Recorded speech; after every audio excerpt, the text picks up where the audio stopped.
Ready? साथियों नमस्कार, स्वागत है आप सबका teachers academy online coaching institute में और मैं हूं डॉक्टर अमरीश शुक्ल। देखिए, एक ऐसी खबर है जिसको न बताएं तब भी अच्छा नहीं है और बताएं तो आप लोगों की नाराजगी भी रहती है, लेकिन हमारा काम है इंफॉर्मेशन भी देना, पढ़ाना भी और सड़क पे जाके संघर्ष भी करना। हम आपके लिए हर कदम हर वक्त तैयार हैं कि कोई भी बात हो, किसी भी तरह की समस्या हो, लेकिन आपको नौकरी तक पहुंचाना है। हम प्रतिबद्ध हैं कि आपको अध्यापक बनाना है। साथियों, आज का जो मुद्दा है आप सब जानते हैं कि बिहार जो बगल का राज्य है वहां लगातार भर्तियां हो रही हैं, रोजाना कुछ ना कुछ खबर आती है और उत्तर प्रदेश में केवल एक खबर आती है कि परीक्षा कब होगी या कब होने वाली है। तो इन सब पर विराम लगने वाला है सितंबर महीने में। सितंबर महीने में विराम लग जाएगा। परीक्षा कब होगी, टीजीटी पीजीटी एग्जाम डेट का जो एक कैप्शन है, जो एक टाइटल है, ये सदैव के लिए समाप्त हो जाएगा, खास करके 2022 के लिए। ईएलटी ग्रेड की परीक्षा कब होगी और ईएलटी ग्रेड का विज्ञापन कब आएगा, जीआईसी का विज्ञापन कब आएगा, यह भी बात सितंबर में समाप्त हो जाएगी। बहुत ही विश्वास के साथ मैं ये बात कह रहा हूं कि सितंबर एक निर्णायक महीना आप लोगों के लिए साबित होने वाला है। देखिए, भारत में बहुत सारी क्रांतियां हुई हैं जो अगस्त में हुई हैं, लेकिन यह सबसे बड़ी क्रांति होगी जो सितंबर में होगी, और यह क्रांति पिछले कई वर्षों से चली आ रही है जो सितंबर में आके समाप्त हो जाएगी। देखिए क्या क्या सितंबर में होने वाला है, चलिए उसके तरफ नजर दौड़ा लेते हैं। साथियों, इसके अलावा आज हमने एक और बहुत महत्वपूर्ण चीज आप लोगों के लिए बनाई है, उसके लिए मैं बताऊंगा। देखिए, बहुत सारे छात्र कहते हैं कि सर व्हाट्सएप ग्रुप नहीं है आपका, तो हमने एक बहुत बड़ा निर्णय लिया है कि अब हर एक टीचर का एक व्हाट्सएप ग्रुप होगा। मैथमेटिक्स में भरद्वाज सर का एक व्हाट्सएप ग्रुप होगा, महेश सर का होगा, मेरा होगा, यानी सभी विषय का टीचर एक व्हाट्सएप ग्रुप चलाएंगे, जिस ग्रुप का क्यूआर या लिंक आपको यहां प्रोवाइड करवाई जाएगी और सीधा आप टीचर के कनेक्ट में रहेंगे। क्योंकि हम क्या पहले कई दिक्कतें थी कि हम बहुत ज्यादा बच्चों को व्हाट्सएप पे नहीं जोड़ पाते थे, 200 400 500 1000 तक, लेकिन अब हम नए फीचर्स के तहत लाखों बच्चों को एक विषय में जोड़ सकते हैं। तो ये एक अच्छी खबर है आप लोगों के लिए, जिसमें हम उसी विषय के ही कंटेंट भेजेंगे। जैसे आप हमारे टेलीग्राम पे जुड़ जाते हैं तो बड़ी प्रॉब्लम होती है, क्या होता है कि उसमें बहुत अलग अलग विषयों के कंटेंट आ जाते हैं। अब हमने निर्णय ये लिया है कि मैथ के व्हाट्सएप पर केवल मैथ का ही कंटेंट जाएगा, तो ये हमने निर्णय लिया है। तो आप सबको ये पूरी योजना बताई जाएगी, स्कैन भी आपको प्रोवाइड करवाया जाएगा। इसके अलावा आज का जो सबसे महत्वपूर्ण मुद्दा है ईएलटी ग्रेड को लेकर, कि ईएलटी ग्रेड की परीक्षा को और फॉर्म को क्या समझें। अभी देखिए, ईएलटी ग्रेड में एक तो अर्हता विवाद का मामला है, और जीआईसी पीजीटी में बात करें तो वहां पर भी अर्हता विवाद का मामला है। ईएलटी ग्रेड और जीआईसी पीजीटी दोनों में 7 विषयों के अर्हता विवाद हैं, और ये 7 विषयों के अर्हता विवाद को देखते हुए आयोग बहुत डर गया है। देखिए, एक चीज तो आप नोट कर लीजिए कि शिक्षक भर्ती की तैयारी करने वाले प्रतियोगी छात्र सबसे ज्यादा बुद्धिजीवी और सबसे ज्यादा आलसी होते हैं, और ये कोर्ट का रास्ता अपनाते हैं। मुझे लगता है पूरे उत्तर प्रदेश में जितने मुकदमे नहीं होंगे उससे ज्यादा मुकदमे TGT PGT ELT grade GIC प्रवक्ता पीआरटी वैकेंसी के लिए हैं। तो जब ये वैकेंसी पहली बार ईएलटी ग्रेड वाली उत्तर प्रदेश लोक सेवा आयोग ने करवाया तो सोचा कि मैं तो इतनी बड़ी संस्था हूं, मैंने पीसीएस की परीक्षाएं करा दी, मैंने जज की परीक्षाएं करवा दी, कुछ नहीं हुआ। लेकिन जब ईएलटी ग्रेड की परीक्षा उन्होंने करवाया ना, इतने ज्यादा मुकदमे उनके ऊपर पड़ गए, इतनी बार उनको कोर्ट में बुलाया गया कि वो परेशान हो गए, वो हाथ जोड़ लिए कि महाराज हमसे नहीं हो पाएगा, होगा तब जब ये एकदम सारी चीजें क्लियर रहेगी तभी मैं विज्ञप्ति निकालूंगा। इस वजह से इन 7 विषयों के विवाद के कारण ये पूरी की पूरी वैकेंसी रुक गई।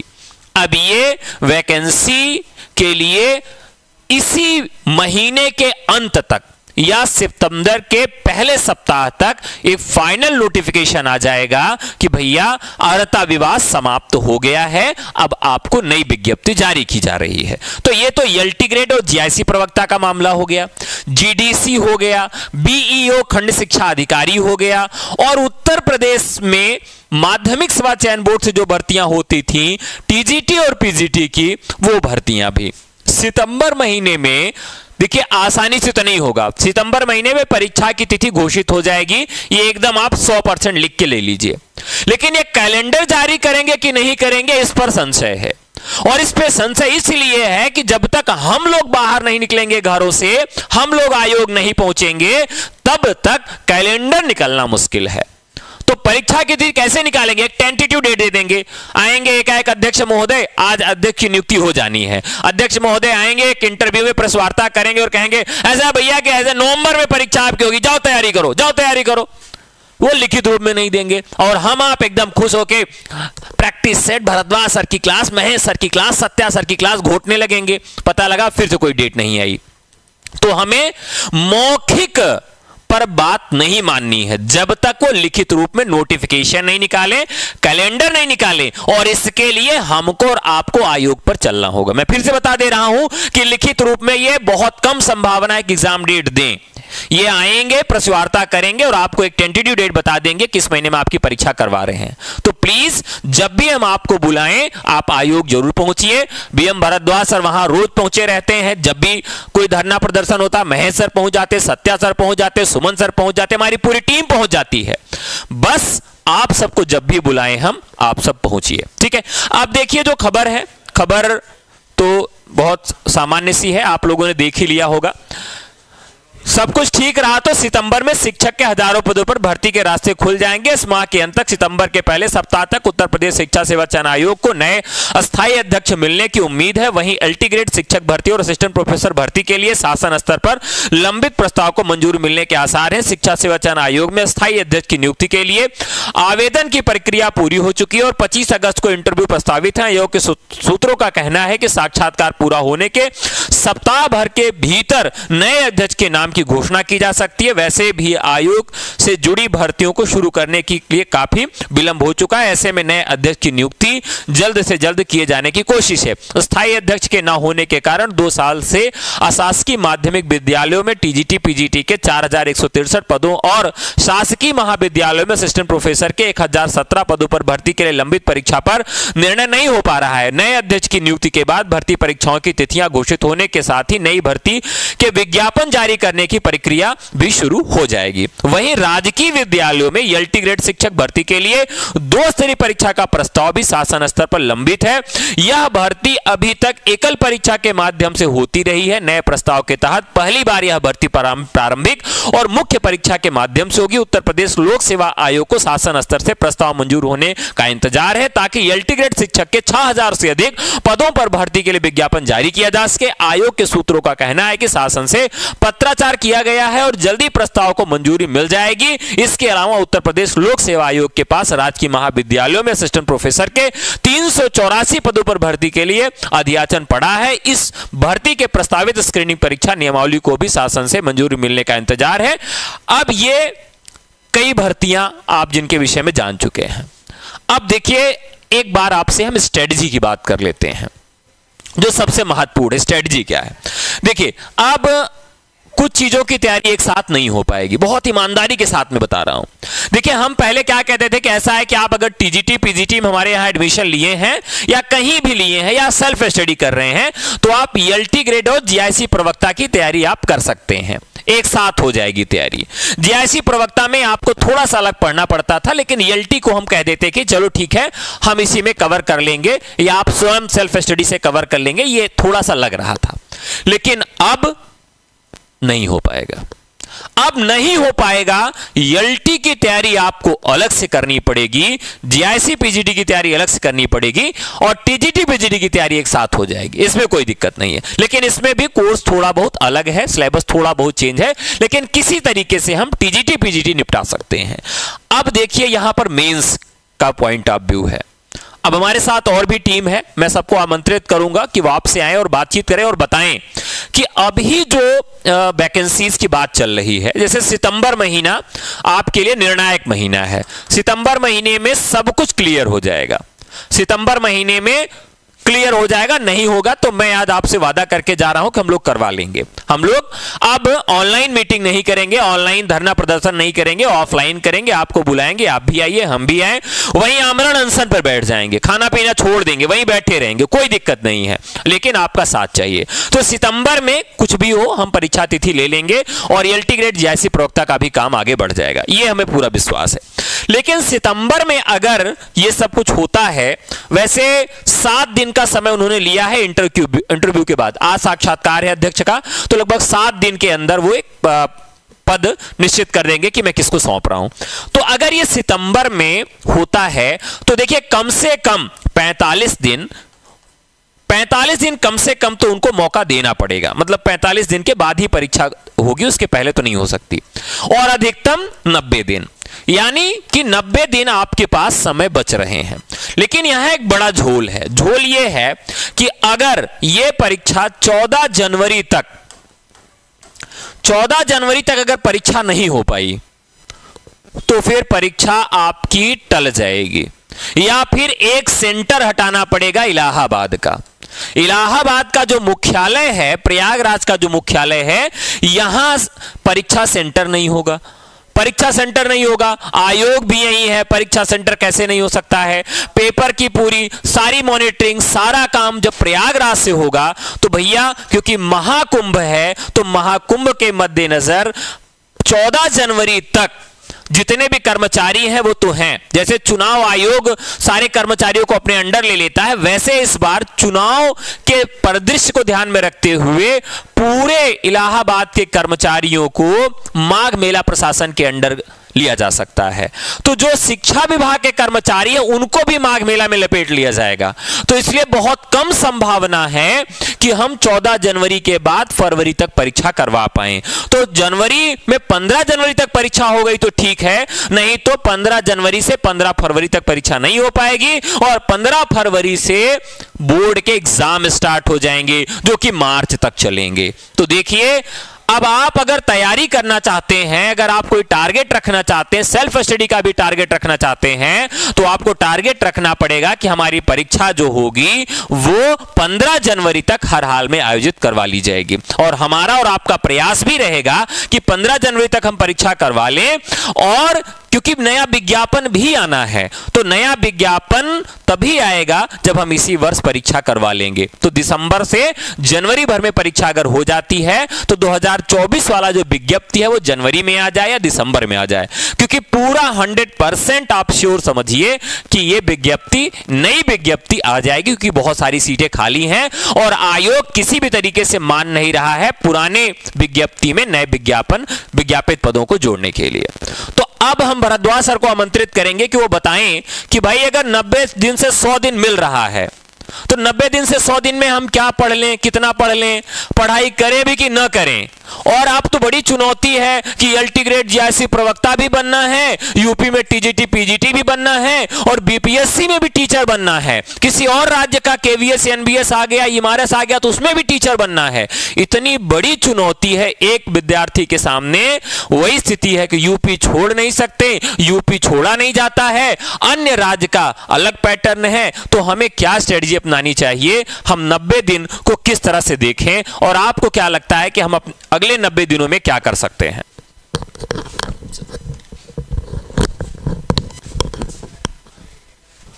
जय हिंद, जय हिंद, जय हिंद। जो सिंसियर हैं वो जुड़े रहे, जो सिंसियर नहीं है उनके बहुत बहुत धन्यवाद। कर सकते हैं वो।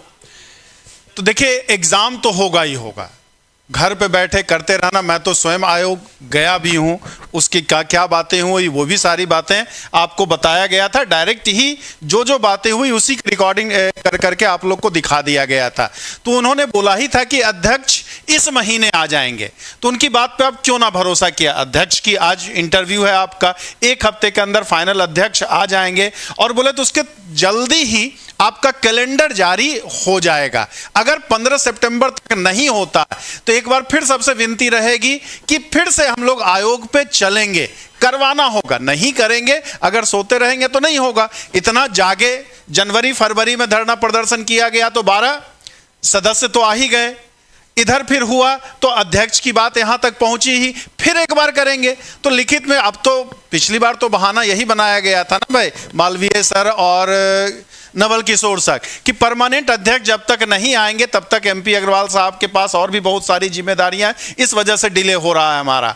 लेकिन अब वो अध्यक्ष आ जाएंगे तो वो बहाना भी नहीं रहेगा। तो एक लिखित आश्वासन, मतलब खाली मुंह जवानी नहीं, एक लिखित भी उनसे मांगा जाएगा। अध्यक्ष स्वयं रहेंगे तो उन्हीं को करना है, तो वो बात करेंगे।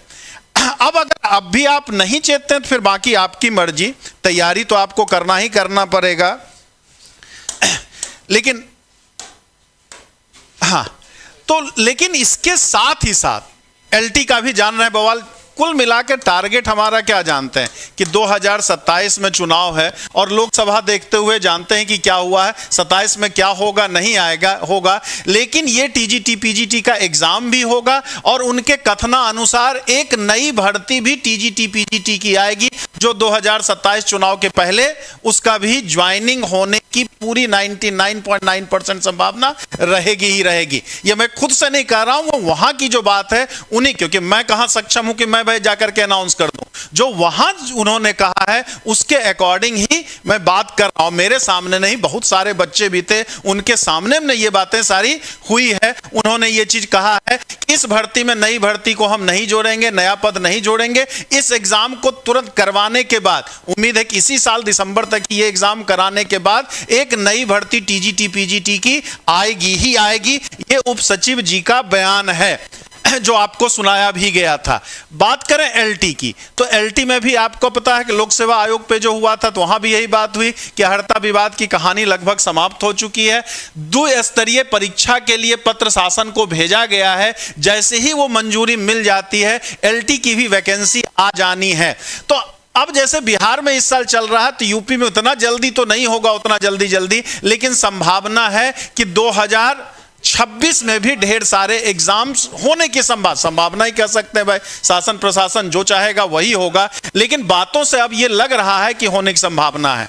अब यहां पे अगर मैथ्स की बात करें, तैयारी की अगर बात करें हम, तो एलटी का जैसा कि बार बार कहा जा रहा है कि द्विस्तरीय परीक्षा होगी, प्री और मेंस दोनों होगा। दोनों में थोड़ा सा फर्क है। एलटी जीआईसी में आपका क्या है, प्री मेंस दोनों है, ठीक। यूपी टीजीटी पीजीटी में प्री मेंस नहीं है, एक ही एग्जाम आपका होना। पीजीटी में अलग बात है कि इंटरव्यू भी है आपका, लेकिन एकल परीक्षा ही है। एलटी भी 2018 में एकल ही हुआ था, लेकिन इस बार साफ साफ है कि द्विस्तरीय 99.9% संभावना है कि द्विस्तरीय परीक्षा होगी। प्लस उसमें नेगेटिव मार्किंग भी है, और जीआईसी में भी नेगेटिव मार्किंग है। लेकिन अगर हम यूपी टीजीटी पीजीटी की बात करें तो नेगेटिव मार्किंग नहीं है। तो हम ऐसा कुछ करें कि ऐसा कुछ करें हम लोग जिससे कि दोनों तैयारी हमारी साथ ही साथ हो सके। दोनों तैयारी का अगर मान लीजिए कि नहीं, कभी कभी होता है ना कि इंतजार करते करते एक बैरियर होता है, जिस दिन वो टूट जाता पता चला कि बाढ़ टाइप का हो जाता। जैसे बिहार में 25 साल से कोई वैकेंसी नहीं आई थी, मतलब लालू जी के राज में 90-95 के बाद सीधे इधर जाकर के 2021-22 में वैकेंसी आई थी। आई तो लगातार आती जा रही है, लगातार आती जा रही है। तो ईश्वर करे बिहार के जैसा यूपी में भी कुछ हो। कब होगा ये तो भाई कोई नहीं जानता है, लेकिन संभावना ये बन रही है। कहीं ना कहीं सरकार भी, देखो जब सवाल जवाब आप करने लगेंगे तो डर संभव है। 50-60 में ये दशा हुई तो जिस दिन 500-600 आयोग में पहुंच जाएंगे, 1000 की संख्या में पहुंच जाएंगे, तो तुरंत सब कुछ होने भी लगेगा, क्योंकि भीड़ का एक अलग महत्व होता है। और ये भी कहा था कि अपने अपने जिले में भी जाकर के डीएम को ज्ञापन दीजिए तो और चीजें जल्दी हो सकती हैं, क्योंकि वहां भी तो सब कुछ खबर तो रखते ही है ना भाई। सरकार चला रहे हैं तो ऐसा नहीं है कि जनता का क्या मन है, क्या मूड है, कैसे क्या है वो नहीं समझ पा रहे हैं। लेकिन कितना जल्दी हम जाग जाते हैं उस पर चीजें निर्भर करती हैं। तो हम लोग तैयारी की, मैथ्स की तैयारी की अगर बात कर रहे थे, तो एलटी पे अगर हम फोकस करते हैं, देखिए मैथ्स तो वही होता है हमारा, बस यूपी टीजीटी पीजीटी के लिए केवल आपको सब्जेक्ट पढ़ना है। एलटी हो गया, ईएमआरएस हो गया, केवीएस हो गया, उसमें मैथ्स के साथ साथ यानी सब्जेक्ट के साथ साथ आपको क्या है, जीएस भी तैयार करना पड़ेगा आपका। तो मैक्सिमम फोकस तो चूंकि यूपी टीजीटी पीजीटी दिसंबर में होना, जिन्होंने फॉर्म भर दिया टीजीटी पीजीटी का, वो तो मेन सब्जेक्ट पे सबसे ज्यादा टाइम देंगे ही देंगे, मेन पहले सब्जेक्ट ही तैयार करेंगे। लेकिन जो इस बार फॉर्म नहीं भरे, अगली बार के लिए या एलटी के लिए है या ईएमआरएस है, केवीएस है, एनवीएस है, तो उसके लिए थोड़ा सा क्या करें, अगर 6 घंटा पढ़ते हैं तो 4 घंटा आपको सब्जेक्ट में देना होगा और 2 घंटा आपको जीएस और लैंग्वेज के लिए भी आपको देते रहना होगा, जिससे कि लगभग तैयारी हमारा जो मुख्य है, कोर्स का हम कहते हैं, कोर प्रिपरेशन हमारा हो। बाकी जिसका एग्जाम का समय जल्दी आएगा उसका प्रैक्टिस सेट हम ज्यादा लगाने लगेंगे। यूपी टीजीटी पीजीटी का आ गया तो उसका प्रैक्टिस सेट ज्यादा लगाएंगे, बिहार वाले का आ गया तो बिहार वाला लगाएंगे, केवीएस का आ गया तो केवीएस। फार्मूला तो किसी में मैथ्स का नहीं बदलेगा ना, सिलेबस में 10-20% का जो अंतर है हमारा, एक को बेस लेके चलते हैं, मान लीजिए यूपी टीजीटी पीजीटी को हम बेस लेके चले, अब एलटी का जो 10% ज्यादा है, बिहार केवीएस में जो 2-4-10% ज्यादा है हमारा, उसका जैसे ही डेट आती है वो हम 10% तैयार कर सकते हैं। लेकिन शुरू से आखिरी तक हम पूरा तैयार नहीं कर पाएंगे, लेकिन 10% जो अलग चीजें हैं 20%, उसको हम जरूर तैयार कर सकते हैं। तो इस हिसाब से करेंगे। प्लस बहुत सारे एग्जाम्स में नेगेटिव मार्किंग है, यूपी टीजीटी पीजीटी में नेगेटिव मार्किंग नहीं है, तो हम तुक्का लगाने का अभी से हमें नहीं सोचना है कि ये चैप्टर थोड़ा कम तैयार करेंगे, इसमें तुक्का लगा देंगे। तुक्का तो आप यूपी टीजीटी पीजीटी में नेगेटिव नहीं है तो 125 में 125 करेंगे हम, लेकिन तुक्का के भरोसे थोड़ी करेंगे कि 100 क्वेश्चन हम रखेंगे कर लेंगे, 25 क्वेश्चन में हम तुक्का लगा देंगे। तो अभी से मॉडल पेपर तैयार करते समय हमें नेगेटिव से बचने का प्रयास करते रहना होगा।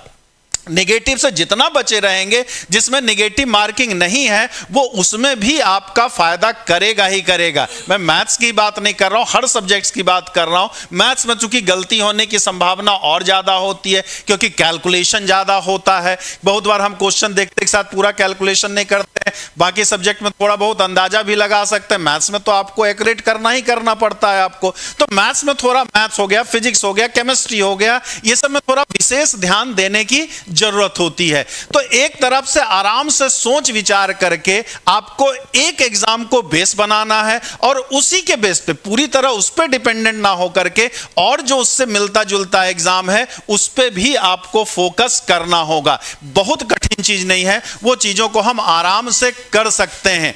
अभी बहुत जल्दी भी होगा तो उम्मीद है कि क्या हो गया, दिसंबर तक आपकी परीक्षा होने की, मतलब ये सचिव जी का ही कहना, वो अलग बात है, एक लाइन लगा दिया ईश्वर ने चाहा तो। लेकिन अगर उन्हें उम्मीद नहीं रहती तो ऐसी कोई बात वो नहीं कहते यहां पे, तो आपको मानना तो होगा ही। नहीं मानते हैं तो उसमें हमारा आपका ही नुकसान है, उनका कौन सा नुकसान है। उन्हें सैलरी मिल ही रही है, भत्ता मिल ही रहा है, काम करने के बाद वो बढ़ाने का भी बीच बीच में धमकी देते रहते हैं, भत्ता बढ़ाओ, सैलरी बढ़ाओ, उनका काम तो चल ही रहा है। अब हमारा कैसे काम चले उसके लिए हमें जागरूक होना पड़ेगा। एक दिन आपसे विनम्र निवेदन यही है कि अगर 15 सितंबर तक कोई सूचना अध्यक्ष के आने के बाद भी कुछ सुनगुन नहीं दिखा, जिसकी उम्मीद कम ही लग रही है कि वो आ जाना चाहिए सितंबर में, नहीं तो एक बार और हम लोग बड़ी संख्या में आयोग पे पहुंचेंगे और उनसे एक लिखित आश्वासन मांगने का प्रयास करेंगे कि नहीं अब मुजवानी बहुत हो गया, आप टरका दे रहे हैं, अब हमें लिखित में चाहिए। नहीं तो 4-5 दिन बैठ जाएगा, वहां किया जाएगा और क्या होगा, कुछ ना कुछ तो होगा। अब देखिए अगर यही सोचे रहते, अभी पेंशन स्कीम में पुराना वाला तो लागू नहीं हुआ, लेकिन कुछ सुधार होकर तो लागू हुआ हमारा, कुछ सुधार होकर के केंद्रीय कर्मचारियों के अगर वो नहीं लगे रहते तो नहीं होता, तो लगे रहेंगे तो होगा ही होगा। कैसे नहीं होगा, कैसे नहीं होगा। बाकी आप हिंदी अमरीश सर के लिए टीचर्स एकेडमी का ये स्कैन कर लेते हैं तो आप उनके व्हाट्सएप ग्रुप में जुड़ जाएंगे। बाकी आपको महेश सर आकर के आपको बताएंगे केमिस्ट्री के लिए, मतलब साइंस के लिए। नमस्कार साथियों, धन्यवाद सर। देखिए यूपी टीजीटी पीजीटी, यूपी से रिलेटेड एलटी और यूपी से रिलेटेड जीआईसी का जो एग्ज़ाम है उसके लिए पुरजोर कोशिश की जा रही है, हमारी तरफ से, संस्था की तरफ से, आप लोग की तरफ से भी कोशिश की जा रही है। हम लोग समय पर धरने पर पहुंचते भी हैं, लेकिन कभी कभी थोड़ा सा निराशा ज़रूर होती है कि हमारे सामने हमारे most senior sir, BM sir होने के साथ साथ भी पब्लिक वहाँ आती नहीं, मतलब आप लोग आते नहीं, दिखते नहीं हो। बट ठीक है, जो भी लोग आते हैं उनका ही दिल से धन्यवाद है। जो दूर से बैठ के भी सहायता कर रहे हैं, सहयोग कर रहे हैं, उनका भी दिल से धन्यवाद होता है। बट एक चाहेंगे फिर भी हम लोग एक संख्या में आप लोग कभी कभी आ जाया करें वहाँ पर, क्योंकि पिछली बार भी जब हम लोग ने इसका वीडियो बनाया था, या वीडियो बनाने का मतलब ये होता है ना, दिखाना होता है कि हम लोग धरने पर गए थे कि नहीं गए थे। तो गिने चुने 30-40 लोग आते हैं, और हालांकि उन 30-40 लोगों से मिलने भी हमारे जो शिक्षा सेवा चयन आयोग के जो लोग कर रहे हैं वो घर पे बैठ के आराम कर सकते हैं। यहाँ बैठ के कमेंट करना बड़ा आसान होता है, जब आयोग पे बुलाते हैं तब तो उनको आना नहीं होता है। बरसात में हम भी गए, यहाँ फिर हम करें, ठीक तनख्वाह आएगा तो लगता है जैसे आधा हमको दे देंगे वो, कि नहीं सर आपने बरसात में भी के आयोग में धरना प्रदर्शन किया था, आधा तनख्वाह आपके नाम। यहाँ बैठ के बकैती करना घर पे बैठ के बड़ा अच्छा लगता है। ये लोग बकवास करते हैं, ये करते हैं, कोर्स बेचते हैं। हाँ मेरा काम है कोर्स बेचना भाई, मेरा काम है कोर्स बेचना। आप पढ़ाओगे तो क्या फ्री में पढ़ा दोगे? आप सरकार के लिए नौकरी मांग रहे हो तो सरकार से तनख्वाह लोगे ना, कि ना लोगे? तो आप करो तो मतलब क्या है, कृष्ण लीला है, हम करें तो मेरा कैरेक्टर ढीला, कोर्स बेचते हैं। अरे जानकारी दे रहे हैं, सब कुछ दे रहे हैं, फिर भी आपने इतना समय दिया, बहुत बहुत धन्यवाद। तो जब आइए, यहां जितना लिखते हैं, यहां जितना हम पे गुस्सा दिखाते हैं, उसका 10%, मैं कह रहा हूं 10% आयोग पे आके जिस दिन गुस्सा आप दिखा दिए ना, उस दिन आपका नई वैकेंसी भी आएगा, डेट भी आएगा, सब कुछ होगा। अब यहां घर में बैठे हैं तो बस बटन अंगुली चलाना है, चला लिए भाई। हम तो मेहनत करते हैं इसलिए बेचने आए, 3 घंटा 4 घंटा 5 घंटा रोज पढ़ाते हैं, पेपर देते हैं, मॉडल पेपर कराते हैं। बहुत सारा यूट्यूब में लगभग ढेर सारा मॉडल पेपर पड़ा हुआ है, तो फ्री में तो ना होता है ना भाई, तो वो सब कुछ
हम ये कह रहे थे ना कि हाँ आवाज़ आएगी, अभी हम बोलने लग जाएंगे। आवाज़ वैसे भी तो कुछ हमारी बैठी हुई है, गला खराब है, लेकिन फिर भी तो हम ये कह रहे थे कि जैसे क्या मतलब होता है धरने का या शांतिपूर्ण प्रदर्शन करने का एक मकसद होता है ना। अब यूपीपी का पेपर आउट हो गया, आपके सामने ताज़ा उदाहरण हम देते हैं, और नहीं वो कैंसिल होने वाला था अगर जनता जो पेपर देने वाले थे उठ के जाके धरने पे ना बैठते, शांतिपूर्ण प्रदर्शन ना करते।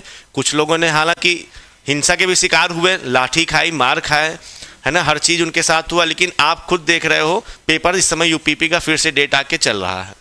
ये तब है जब पेपर डेट बाद में आई, पेपर आउट हो गया, उसके बाद भी पेपर हो रहा है।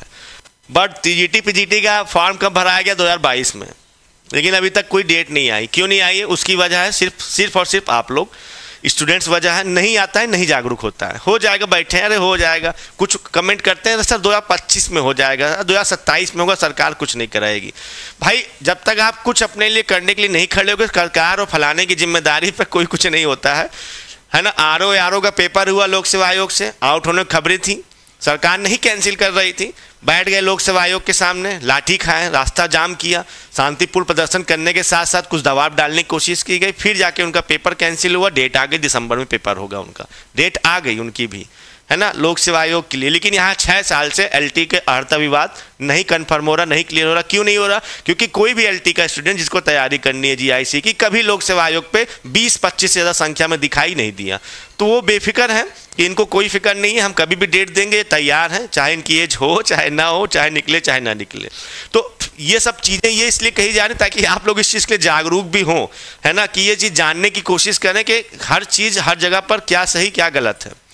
अब सर भी इतना आक्रोश में बोल के गए, वजह है उसकी, हर बार कोई भी धरने से रिलेटेड समस्या, कोई भी अपनी बात रखने से रिलेटेड समस्या होती है, बीएम सर सबसे पहले जाके खड़े होते हैं, चाहे वो उत्तर प्रदेश लोक सेवा आयोग का कार्यालय हो, चाहे आपका शिक्षा सेवा चयन आयोग प्रयागराज में हो, दोनों यही हैं और सर भी यहीं रहते हैं, पहले जाके खड़े हो जाते हैं। गिने चुने 4 लोग खड़े होते हैं। सर तो कभी कभी चाय की बोतल भी लेके जाते हैं, बच्चों को चलो चाय पिला देंगे, वहाँ पर चाय भी बची रह जाती है क्योंकि इतने बच्चे भी नहीं आते वहाँ पर, है ना। इंतजाम सब किया जाता है कि धरने में बैठ के आपकी व्यवस्था भी की जाए, लेकिन नहीं, वो लोग दिखते ही नहीं है। पिछली बार हम लोग गए तो अभी जो आप देख रहे हो ना, मेरा गला बैठा हुआ है, सर्दी हुई है। पिछली बार जब गए थे बारिश में भीगने की वजह से हुई है। अभी 1 हफ्ते पहले जब हो रहा था धरना, तो आए अध्यक्ष, जो उपाध्यक्ष थे वो आए, निकले, उन्होंने अपनी कुछ ना कुछ बातों से ही अपनी संतुष्टि दी है कि हाँ होगा, ये इस मंथ के लास्ट तक अध्यक्ष के लिए भी चुन लिया जाएगा, सब कुछ कर लिया जाएगा। तो हम लोग खड़े हुए हैं, खड़े रह सकते हैं, इससे ज़्यादा और कुछ किया नहीं जा सकता। सहयोग आपका बहुत ज़रूरी है, बहुत ज़्यादा ज़रूरी होता है, ठीक है। बाकी और बातें भी की जा सकती हैं, लेकिन फिर वही है कि उसका जब तक आप लोग खुद आके जागरूक होकर हमारे साथ नहीं खड़े होगे, हमारा तो मकसद है यहाँ आके आपको जागरूक करना, खुद भी खड़े रहना उस चीज़ के लिए, ठीक है। बाकी आपके अच्छे कमेंट के लिए बहुत दिल से धन्यवाद है, और गलत कमेंट जो भी आपका निकलता है, गलत तो हमारे फेवर में हो रहा होता है, उसके लिए भी धन्यवाद है। कम से कम आप हमको देख तो रहे हैं, कुछ हमारी बातें सुन तो रहे हैं, कुछ तो कभी आपकी आंखें खुलेंगी, कुछ जागेंगे, कुछ ना कुछ विचार उस पर रखेंगे, ठीक है। फिलहाल संस्था की तरफ से जो आज एक आप लोग के फेवर में ही चीज़ें की गई है, इसमें कोई ऐसा नहीं है कि हम अपने लिए बात कर रहे हैं। एक व्हाट्सएप ग्रुप चैनल बनाए गए, हर एक सब्जेक्ट के अलग अलग पब्लिक चैनल रहेंगे, जिस पे आप जुड़ सकते हैं हर एक के लिए, और उस पर जुड़ के आप अपना जो भी क्वेश्चन रिलेटेड हर सब्जेक्ट के लिए बनाए गए हैं, क्वेश्चन रिलेटेड प्रॉब्लम है, नई नई अपडेट्स होती हैं, क्लास नोट्स है, कोर्स क्या बदल रहा है, पेपर का पैटर्न क्या हो रहा है, वो हर एक व्हाट्सएप चैनल के थ्रू आप जुड़ के अपने अपने सब्जेक्ट के हिसाब से उस पर अपना बेटर देख सकते हैं। बाकी इसके बारे में अमरीश सर आगे कुछ और बताना चाहेंगे। बहुत बहुत धन्यवाद सर। देखिए, जो आप लोगों के लिए किया गया है, जो कि निःशुल्क है, आप लोग कहते हैं कि भाई आप लोग बैच चलाने वाले हैं, ठीक है भाई, बैच चलाते हैं, वो आप सब जानते हैं, पूरी दुनिया जानती है, और सिलेक्शन भी देते हैं। बहुत सारे लोग केवल बैच चलाते हैं, हम सिलेक्शन देते हैं, भर भर के सिलेक्शन देते हैं, तो वो आपकी बदौलत हो पाता है। बहुत सारे लोग विश्वास करते हैं और नहीं भी करते हैं, चलिए वो तो अलग का मुद्दा है। यहाँ पर ये महेश सर हैं, आप इनके व्हाट्सएप ग्रुप से जुड़ सकते हैं, सारी इन्फॉर्मेशन, सारे नोट्स आपको यहाँ मिलेंगे। ये आप स्क्रीनशॉट ले सकते हैं जूलॉजी के लिए, ये सिन्हा सर हैं, सारा चीज़ व्हाट्सएप ग्रुप के थ्रू आपको मिल जाया करेगा। और ये एजुकेशन के लिए आप यहाँ जुड़ सकते हैं। इसके अलावा ये सत्या सर हैं, सत्या सर का जो व्हाट्सएप चैनल और ग्रुप है, यहाँ से आप स्कैन करके जुड़ सकते हैं। और कॉमर्स के लिए अमिताभ सर हैं, पाठक सर हिस्ट्री और आर्ट के लिए हैं, तो यहाँ हिस्ट्री का ही ये रहेगा। ये बीके सर हैं, इंग्लिश के लिए व्हाट्सएप ग्रुप आप यहाँ से ज्वाइन कर सकते हैं। पाठक सर का आप यहाँ से आर्ट वाला ग्रुप ज्वाइन कर सकते हैं।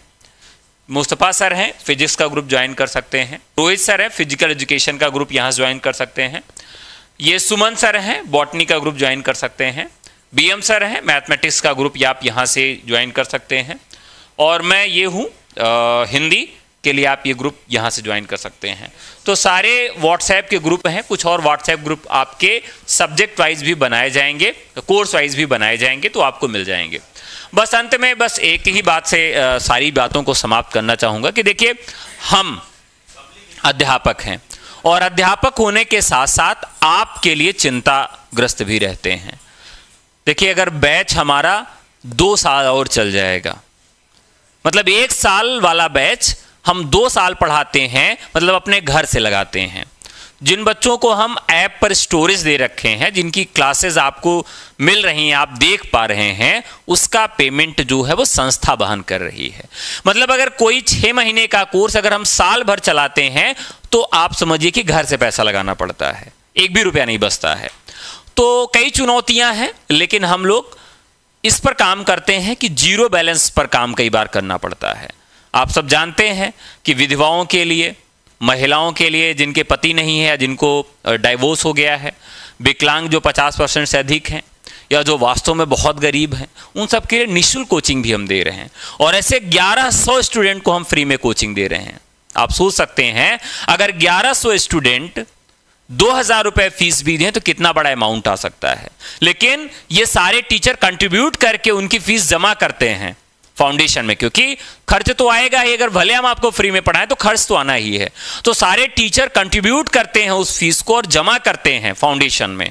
उसके बाद फिर आपकी क्लासेस चल पाती हैं, जो 1100 बच्चे फ्री में पढ़ रहे हैं। और ये भारत में सभी राज्यों से बच्चे पढ़ रहे हैं, सभी कोर्सेज से बच्चे पढ़ रहे हैं। तो ये आपकी बदौलत हो पाया, आपके विश्वास की बदौलत हो पाया है। तो चलिए ठीक है, बहुत खास बातचीत नहीं करनी है। जो लोग हमारे साथ हैं संघर्ष में वो रहें, जो नहीं है उनको प्रणाम है, नमस्कार है। जो लोग गाली देने के लिए आए उनको भी प्रणाम और नमस्कार है, जो सराहना करने के लिए आए उनको भी प्रणाम और नमस्कार है। सबके लिए प्रणाम नमस्कार है। इस भागा भाग जैसे जीवन में और हजारों चैनल की भीड़ में आप अगर हमें गाली भी देने आते तब भी मेरा सौभाग्य है, क्योंकि टीजीटी पीजीटी के 1000 से अधिक चैनल होंगे। आप गाली भी देने के लिए अगर मुझे चुन रहे हैं तब भी हमारे अंदर कुछ खास है। मतलब आप मुझसे प्रेम करते हैं तभी आप घृणा भी करते हैं, नहीं तो बहुत सारे लोग हैं जिनसे कोई मतलब ही नहीं है ना। तो आप अगर ट्रोल भी करते हैं, प्यार देते हैं, गाली देते, कुछ भी देते हैं, अगर चैनल पे चले भी आ रहे हैं, इसका मतलब आप हमारे ऊपर विश्वास करते हैं, आप सजग हैं, तो आपको साधुवाद है, नमस्कार है। तो बहुत बहुत धन्यवाद आप सबका। आज के लिए इतना ही, बहुत बहुत धन्यवाद।